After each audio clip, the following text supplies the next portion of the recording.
Hello, my name is Ben Friedman, and today I am reviewing the latest film from M. Night Shyamalan, Trap. And this is a director that I have a deep admiration for. And Trap is essentially the premise of, take it kind of to the real world, what if a Taylor Swift concert, what if there was just a serial killer in attendance? And that is essentially what this movie is about. This film follows a character named Cooper, who is a serial killer as revealed in the trailer.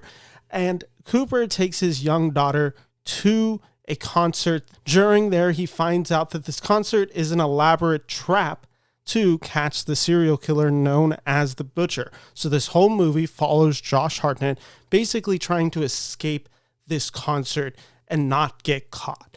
That is the premise. So it is a literal cat and mouse game being played in Trap.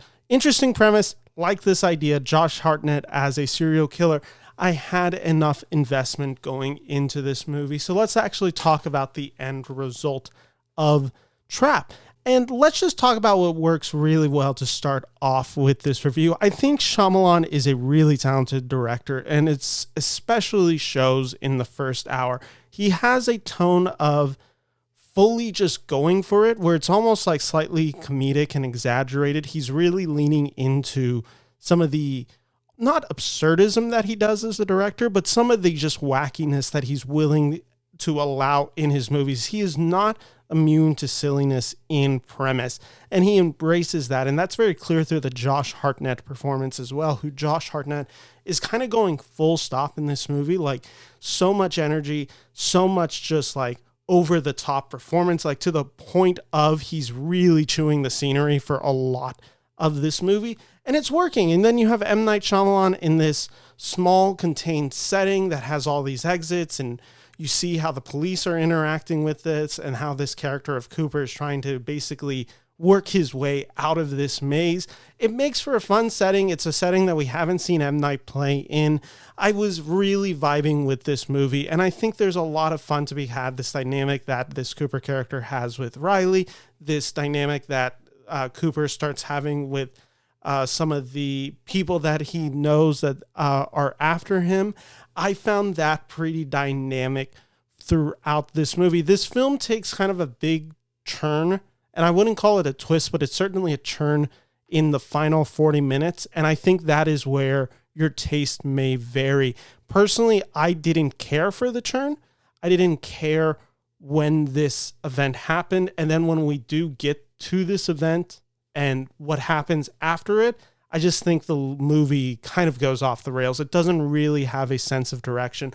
One thing that I noticed about this movie, which is maybe my expectations as a fan of M. Night, and that's unfair to place on this movie, but I noticed that nothing really surprised me about this movie. I didn't think there was really any twists and turns. Sure, stuff happens in this movie where it goes a different direction, but I thought it was all kind of obvious where it was going, even as the film is going along. It wasn't anything that I found particularly surprising or shocking. And when I'm smarter than this movie and essentially all of the movie's characters, I just had a fault with that, where I was just like, oh, okay, this is about to happen. Now this is about to happen. So that drove me a little crazy while watching this film. There's some other aspects of this film that I just don't think particularly work. There's this mother character that interacts with Hartnett's character throughout the film. She's a mother of one of the other daughters who is Riley's age. These daughters are basically, going through teenage stuff. They're having these inner fights within their circles, so they're not really friends anymore. And this mother's trying to basically make amends, but is also obviously maybe a little overbearing / very rude. And it kind of comes back and forth within the film. They cut to it occasionally. It doesn't work. It's very unnecessary for what the film is trying to be. And that it was just kind of a mixed bag at times. And when those scenes happen, it really stops momentum. And that's an issue because I think this movie actually loses momentum at certain points of the movie when it is building up. For instance, I think the first 20 minutes of this movie, you get right into the premise. You know exactly what this movie is going to be. You see exactly this character begin circling how he is going to exit. And that's the point of this movie. And that's when it's working. When it is solely focused on this character of Cooper trying to get from point A to point B, and how does he do it?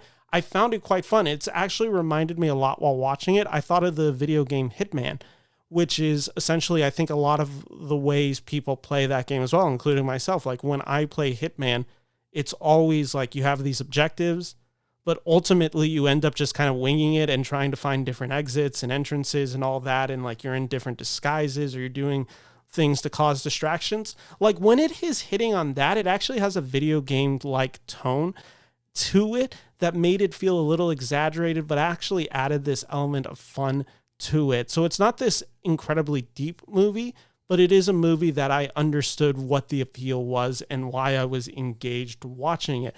The issue, of course, is again, as the film goes along, that momentum is kind of just broken. And M. Night decides to break that momentum in very specific scenes. Let's talk about his daughter who plays Lady Raven in this movie. I actually think she gives a really good performance in this film. It's the issue that I have with this performance is it's also a part of my least favorite aspect of the movie when Lady Raven becomes a little bit more involved. And that didn't fully work for me. But the concert scenes with her are really good. She has this presence on stage that really just kind of gives the film a quite literal beating heart, especially with the music, where it kind of adds to this intensity and tone as the film is going along. So I really appreciated that aspect of the movie as well.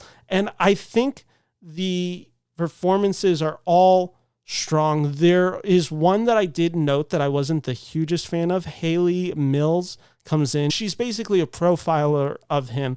This dynamic is very weak. It's very flimsy in the movie, and I think the film just doesn't really care about this character, but they need it there for the film to go along and for Cooper to kind of feel like he's met his match in this woman of Dr. Josephine Grant. Again, just didn't really work for me, didn't go anywhere with this story. And that's kind of my feelings generally of this movie.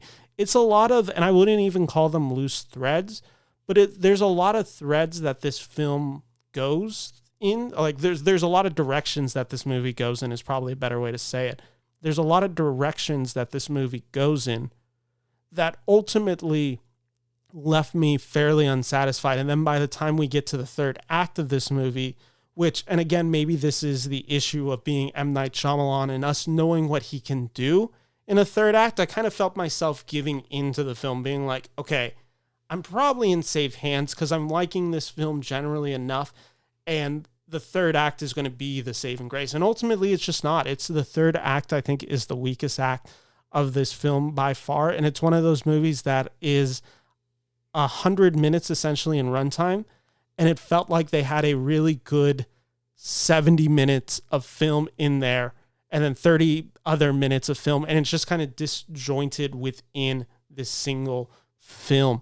And that's just a complete issue. Maybe it's just the case of they didn't have a great ending to start with. I don't know, but I just didn't love a lot of the decisions that this movie makes as it goes along. But for what it was, I found it entertaining enough. There is a inherent comedic value to this movie. I think people are kind of going in expecting it to be a psychological thriller. It is a psychological thriller, but also realize going into this movie is purposefully funny. People, I think, weirdly associate M. Night with being overly serious. He's not. He's a director that does play with comedy quite a bit in his films, and usually his best films have an air of comedy in them. Trap certainly has that, and I actually think the black comedy in this film works really well throughout, especially as this character of Cooper, played by Josh Hartnett, basically gets more and more psychotic as the film goes along. That all really worked for me. But again, ultimately, watching this movie, I can't say that I was let down because I don't know what expectations I was going into this movie. As a kind of trashy thriller, I enjoyed it for what it was. It didn't elevate above that genre, and I wanted it to. I really kind of thought that this film had the potential 30, 45 minutes in to be a really fun thriller, and ultimately it just kind of squanders that potential. So Trap, not a great movie, wouldn't even call it a good movie, but I had fun watching it. I'm giving Trap 2.5 out of 5 stars. So thank you for watching this channel, and if you like this video, make sure to like and subscribe for more.